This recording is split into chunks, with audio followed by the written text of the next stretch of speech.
আজকে রবিবার 22শে অগস্ট। আমাদের দুপুরের খাবারের মেনু: ইলিশ মাছের তেল ভাজা, শিং মাছের ডিম ভাজা, শাপলা চিংড়ি মাছ দিয়ে ইলিশ মাছের তেল, ইলিশ মাছ ভাজা, ডুমুর চিংড়ি মাছ দিয়ে ইলিশ মাছের মাথা দিয়ে পানি কচুর তরকারি, ইলিশ মাছের লেজ দিয়ে ভর্তা, কই মাছের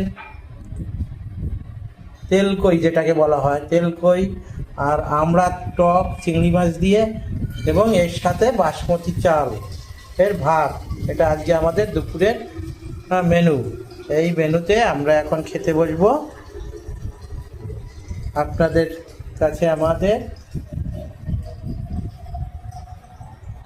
আন্তরিক শুভেচ্ছা রইল।